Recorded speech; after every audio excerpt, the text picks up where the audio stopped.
गंजाम जिला सानखेमुंडी ब्लॉक परिसर में आज मिलित जन अभियोग शुणाणी कार्यक्रम अनुष्ठित होता। एही कार्यक्रम में अतिरिक्त जिलापाल प्रियरंजन पृष्टि, ब्रह्मपुर उपजिलापाल श्रीजुक्त अविनाश कुमार उपस्थित रही अभियोग ग्रहण करथिले। आज ब्लॉक परिसर में अग्निशम, पुलिस, अंगनवाड़ी, तहसिल भली समस्त विभाग थिबा बेले अभियोग शुणाणी रे पाखापाखि 485 अभियोग ग्रहण करा जायतिला। आज अभियोग होइतिबा समस्त घटनार तुरंत समाधान कराजिबो बोली प्रतिक्रिया रखुछंती अतिरिक्त जिलापाल Srijukta Priyaranjan Prusti. Sanakhemundi Sudarshan Chaudhary report the public Odisha. जिला स्तरीय जन शुणाणी कार्यक्रम आज ये अनुष्ठित होता।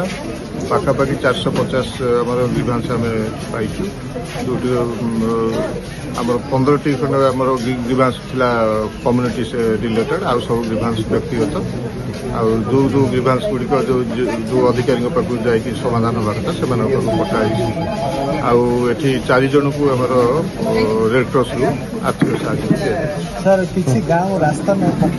सेगुड़िक आसी पक्का रास्तार जो असुविधा अच्छी सब किसी पंचायत लेवल किसी आरटी समस्त जन दि